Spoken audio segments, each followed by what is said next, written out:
va l'Inde? Après des années de croissance insolente, voilà que la deuxième puissance démographique mondiale patine. Croissance réduite, inflation galopante, défiance autour de la roupie, bref, les signaux de faiblesse se multiplient.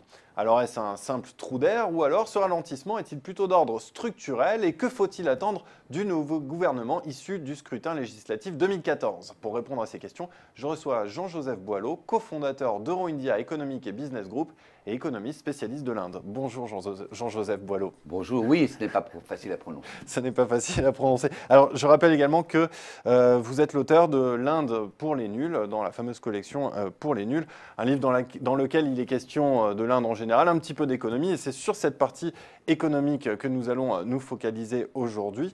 Alors, en 2013, la croissance s'est élevée à 2,8% en Inde, loin des chiffres de 2010 ou 2011 où on était plutôt de l'ordre de 10%. Alors, comment expliquer ce ralentissement brutal? Vous savez, tout va mal en ce moment pour l'Inde. Les mêmes commentateurs qui, il y a 4-5 ans, vous disaient que l'Inde, c'était l'Eldorado et que les 10% de croissance, l'Inde allait même les dépasser. Ces mêmes commentateurs, aujourd'hui, signent article sur article, tout va mal, tout va mal, tout va mal. C'est pas si évident que ça. Voilà, il faut savoir garder raison. Vous voyez, j'y ai passé là, tout le mois de février pour terminer l'Inde pour les nuls, justement, dans le contexte électoral, etc. Derrière les chiffres, vous n'avez pas le sentiment que l'Inde est dans une crise profonde parce que tous les matins, il y a 95% de la population indienne qui est auto-employée, hein, qui a son propre business, qui se lève, qui bosse. Et donc tout ça, on ne le voit pas dans les chiffres. Eh bien, on ne le voit pas dans les chiffres. Toute proportion gardée parce que le monde entier a cru que la Chine, c'était pour l'ensemble des émergents la cible, 10%. Il fallait atteindre 10%. Le monde n'est pas la Chine. Et la Chine, elle n'a que 30 ans pour faire ça. Et là, elle est en train de retomber. Vous avez vu, déjà, on est en train de s'interroger. Ah, c'est déjà la crise, etc. L'Inde fait en gros 6-7% de croissance, c'est son potentiel. Mais comme c'est une économie privée, elle connaît des cycles économiques. Ce cycle a connu l'exubérance mondiale, donc des excès de capitaux, de liquidités, de marchés qui ont poussé la machine au point qu'elle a fait de l'inflation. Vous avez vu? Et la roupie, donc, a connu une perte de compétitivité très importante. Il fallait corriger. Deuxièmement, l'ensemble des groupes indiens eux-mêmes ont été convaincus tout d'un coup, ils ont eu la grosse tête, que l'Inde, ça allait se substituer à la Chine, ça allait dépasser la Chine, et donc ils sont surinvestis. Il y a des surcapacités dans l'automobile, on est au moins à 2,5 fois la taille du marché chinois. Il faut s'ajuster, vous avez des mauvaises dettes. La première compagnie aérienne du pays, Kingfisher, est en faillite, des centaines d'appareils cloués au sol. Ça, il faut l'ajuster. Donc l'économie indienne, c'est une économie de marché. Lorsqu'il y a eu des excès, il faut les corriger. Mais l'Inde, c'est quand même pas la récession, on n'est pas à moins 2% de croissance. Donc elle est aujourd'hui dans ce qu'on appelle le point bas du cycle, elle est donc aux alentours de 2, 3, 4% si je prends en compte le secteur informel, ben c'est déjà pas mal du tout. La vraie question maintenant, c'est est-ce que ça va redémarrer et comment? Voilà la vraie question. Mais alors qu'est-ce qui différencie le décrochage indien des décrochages qu'ont pu connaître d'autres BRIC, le Brésil ou la Chine par exemple? Alors, il y a des points communs avec, vous savez, on a voulu les mettre dans les 5 fragiles, ces pays-là. L'Inde a des points communs avec les économies émergentes de marché. Le Brésil, l'Indonésie, la Turquie, pas avec la Chine et la Russie, qui sont des économies de commandement, vous savez, avec des leaders autoritaires qui sont capables tout d'un coup d'utiliser la planche à billets pour relancer la machine.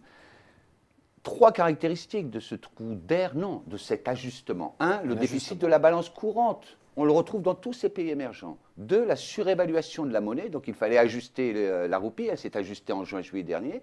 Et 3, l'excès d'endettement. En Chine, vous savez comme moi qu'il y a un excès d'endettement considérable, c'est ça qui fait craindre une crise financière en Chine. Moi, en Inde, je n'ai pas peur d'une crise financière parce que l'économie s'est ajustée. On est en train, tout simplement, maintenant, d'ajuster, de repayer ses dettes. Pas seulement les grands groupes, mais les particuliers aussi s'étaient surendettés. Ils avaient acheté des voitures, des motos, des télévisions à crédit. Il faut payer ça.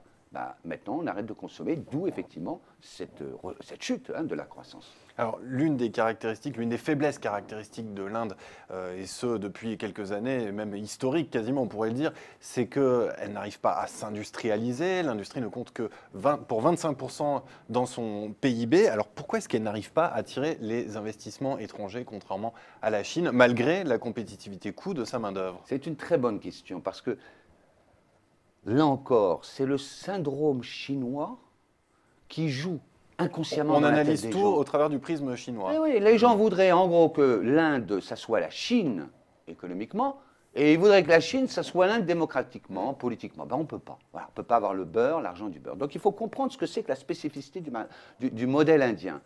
Il y a, depuis Gandhi, un refus de la grande industrie. Il y a depuis Gandhi la notion de Swaraj, l'autonomie, la self-reliance, le refus de rentrer dans l'économie capitaliste mondiale. Et ça, quel que soit le leader, regardez, ils avaient Manmohan Singh, le Premier ministre, le meilleur économiste quasiment du monde, il n'a pas réussi à intégrer l'Inde au jeu global capitaliste. Donc l'Inde n'est pas l'usine du monde et ne le sera pas. C'est un modèle auto-centré. C'est un modèle autocentré ou en tout état de cause pour lequel tout est question d'équilibre entre l'industrie, l'agriculture, les services, entre la liberté individuelle et la nécessité du développement. Pourquoi l'industrie a du mal à se développer? Alors on ne va pas dire l'industrie, c'est faux, l'industrie indienne est particulièrement puissante. Mais la grande industrie manufacturière exportatrice, vous voyez, dans le textile habillement, c'est le Bangladesh qui l'a fait et ce n'est pas l'Inde. Ben, je crois que ça tient à deux raisons. La première, c'est que vous ne faites pas passer des autoroutes, des chemins de fer comme ça au milieu de ce pays qui a 98% de la propriété qui est privée. Puis la deuxième, c'est que vous avez une bonne partie de l'Inde, on le voit dans les élections, moi je pense à un peu plus de la moitié, qui ne veut pas d'un modèle capitaliste de développement. Alors c'est pas simple, il faut trouver les bons et les justes équilibres. Donc il y a une industrie indienne qui est puissante, mais cette industrie n'est pas une industrie mondialisée. Alors aujourd'hui, quels sont les principaux risques qui pourraient empêcher justement l'Inde de se redresser après avoir touché ce qui pourrait être le point bas en 2013 avec cette croissance à 2,8%? Ce sont les infrastructures qui manquent, ce sont les inégalités, la corruption, à votre avis, Jean-Joseph Boileau? Là encore, c'est une vraie question, c'est une très bonne question. Comment l'Inde va sortir de ce cycle des affaires? On n'est plus dans la répétition de l'histoire. Le cycle mondial des années 80 à 2010, qui avait conduit l'ensemble des pays à adopter ce modèle d'extraversion, d'industrialisation extrêmement rapide, au prix d'inégalités considérables, c'est, à mon sens, terminé. Mais on le voit bien dans les discussions au moment des élections qui sont en train de se dérouler. Le débat, il est, est-ce qu'on va prendre Narendra Modi, qui est une sorte de modèle qu'on connaît bien depuis Marcos aux Philippines ou bien en Indonésie avec Suharto, qui est un modèle très simplement, non pas de capitalisme libéral, non, de capitalisme commandé, autoritaire. Eh bien, il réunit 30% du corps électoral, même s'il gagne les élections en termes de sièges, peut-être et encore, mais 30%, ça veut dire qu'il y a 70% d'Indiens qui ne sont pas là. Où sont-ils?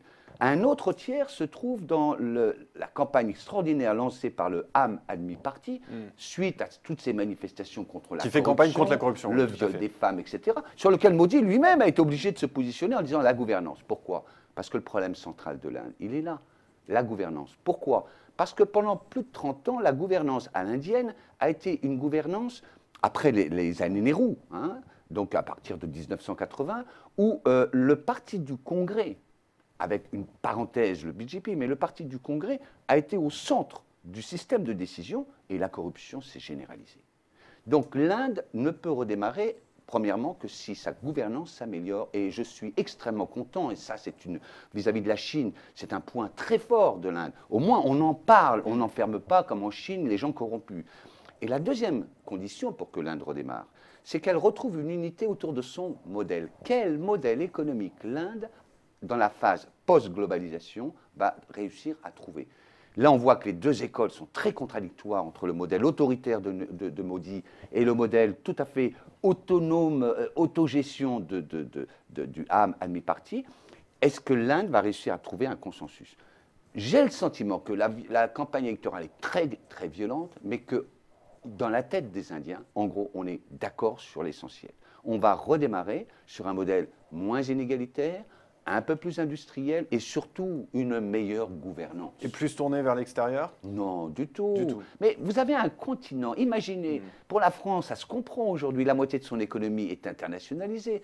Vous représentez 1,5 milliard de consommateurs. Est-ce que vous croyez que les groupes indiens, ah oui, on a parlé de Mittal, mais les groupes indiens sont tous, et vous l'avez vu dans ce livre, la description des 10 groupes indiens les plus importants, ils sont essentiellement autour de leur marché intérieur. Ça ne veut pas dire que l'Inde n'est pas ouverte. Tous les groupes français en ce moment ont l'Inde sur leur ligne de mire, mais le pays restera très indien dans sa façon de se comporter. On voit bien les voitures.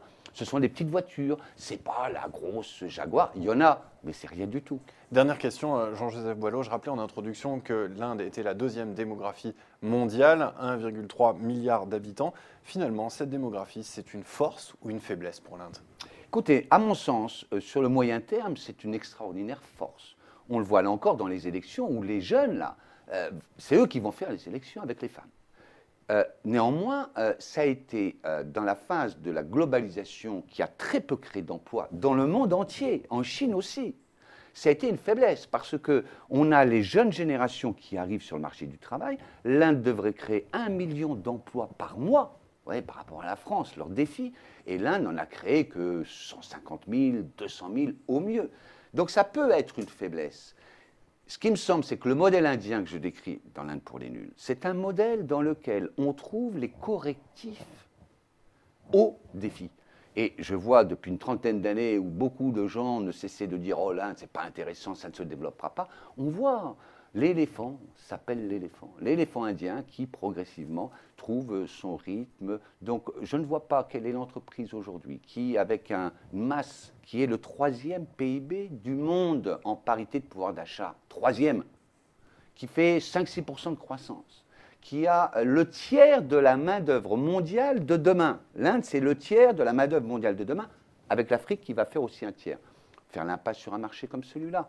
Donc il faut savoir raison garder. L'Inde, c'est un proverbe. Goutte à goutte, le bassin se remplit. Eh bien, c'est sur ce proverbe que nous allons conclure cet entretien. Jean-Joseph Boileau, je vous remercie d'être venu sur Xerfi Canal. Merci. Merci à vous.